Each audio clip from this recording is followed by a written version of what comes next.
मित्रों, इस अध्याय में माया निर्मित नगर में सील नदी की कन्या पर मोहित हुए नारद जी इस विषय पे चर्चा करेंगे। ये रुद्र संहिता का तीसरा अध्याय है। सूत जी कहते हैं, महर्षियों, जब नारद मुनि इच्छा अनुसार वहां से चले गए, तब भगवान शिव की इच्छा से माया विशारद श्री हरि ने तत्काल अपनी माया प्रकट की। उन्होंने मुनि के मार्ग में एक विशाल नगर की रचना की, जिसका विस्तार 100 योजन था। वह अद्भुत नगर बड़ा ही मनोहर था। भगवान ने उसे अपने वैकुंठ लोक से भी अधिक रमणीय बनाया था। नाना प्रकार की वस्तुएं उस नगर की शोभा बढ़ाती थी।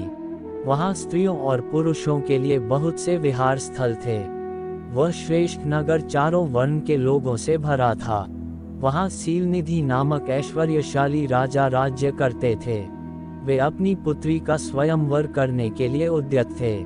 उन्होंने महान उत्सव का आयोजन किया था।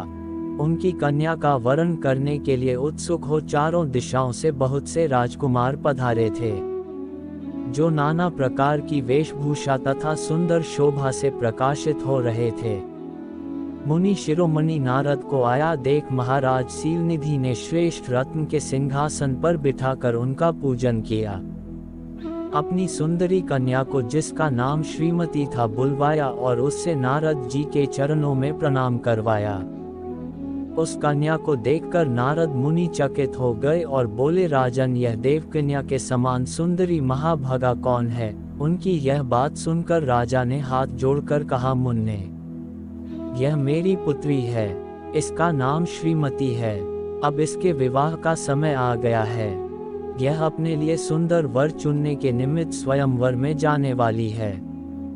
इसमें सब प्रकार के शुभ लक्षण लक्षित होते हैं। महर्षि, आप इसका भाग्य बताइए।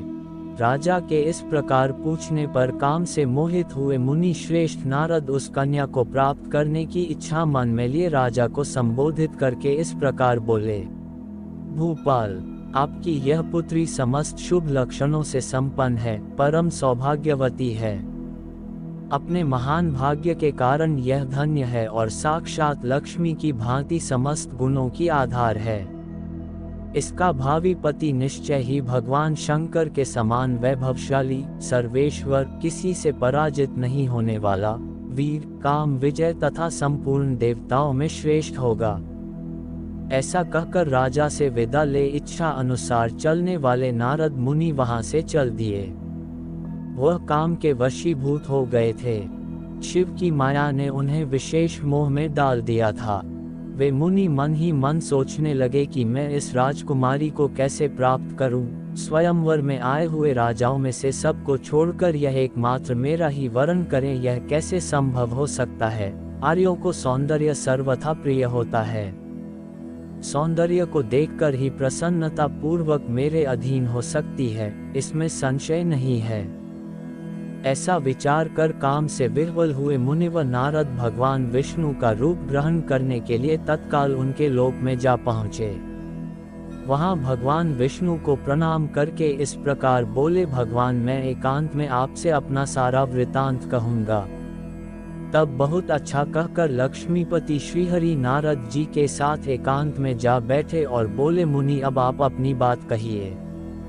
तब नारद जी ने कहा, भगवान, आपके भक्त जो राजा सीलनिधि है, वे सदा धर्म पालन में तत्पर रहते हैं। उनकी एक विशाल लोचना कन्या है, जो बहुत ही सुंदर है। उसका नाम श्रीमती है। वह विश्व मोहिनी के रूप में विख्यात है और तीनों लोकों में सबसे अधिक सुंदरी है। प्रभु, आज मैं शीघ्र ही उस कन्या से विवाह करना चाहता हूँ। राजा सीलनिधि ने अपनी पुत्री की इच्छा से स्वयंवर रचाया है, इसलिए चारों दिशाओं से वहां सहस्त्र राजकुमार पधारे हैं। नाथ, मैं आपका प्रिय सेवक हूँ, अतः आप मुझे अपना स्वरूप दे दीजिए, जिसे राजकुमारी श्रीमती निश्चय ही मुझे वर ले।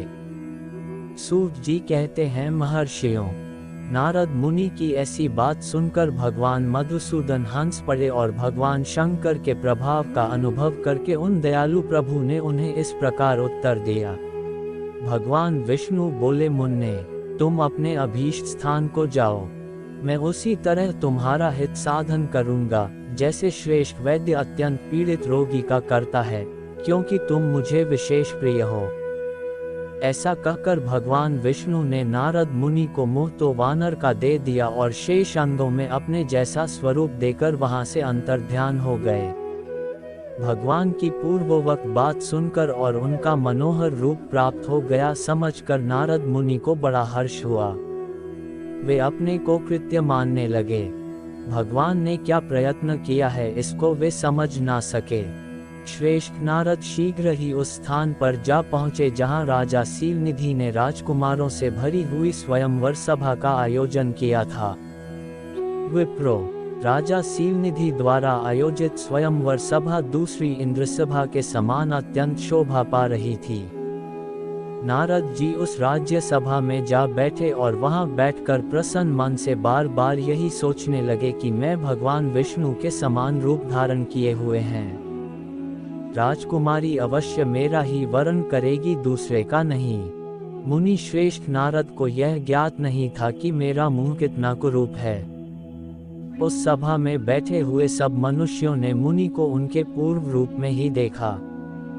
राजकुमार आदि कोई भी उनके रूप परिवर्तन के रहस्य को न जान सके।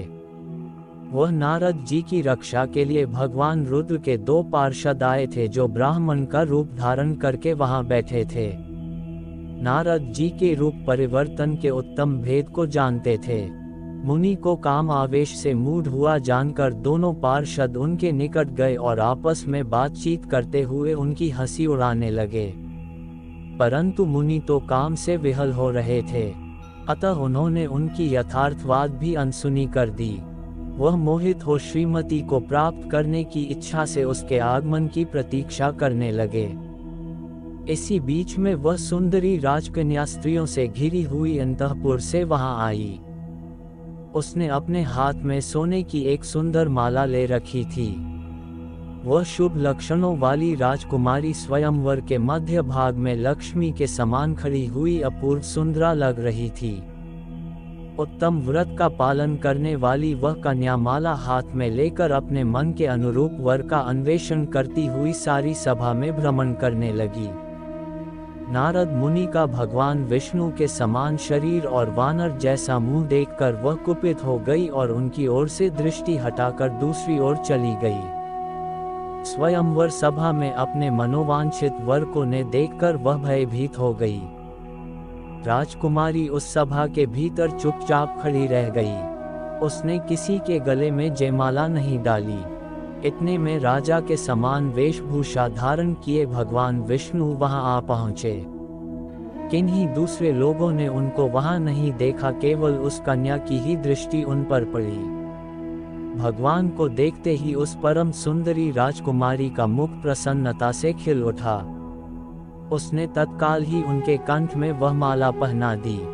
राजा का रूप धारण करने वाले भगवान विष्णु उस राजकुमारी को साथ लेकर तुरंत अदृश्य हो गए और अपने धाम में आ पहुंचे। इधर सब राजकुमार श्रीमती की ओर से निराश हो गए।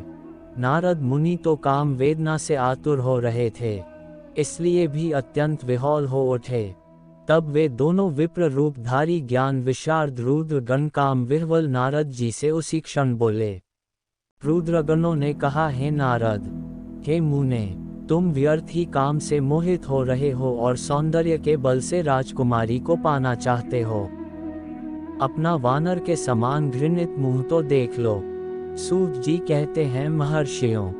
उन रुद्रगणों का यह वचन सुनकर नारद जी को बड़ा विस्मय हुआ। वे शिव की माया से मोहित थे।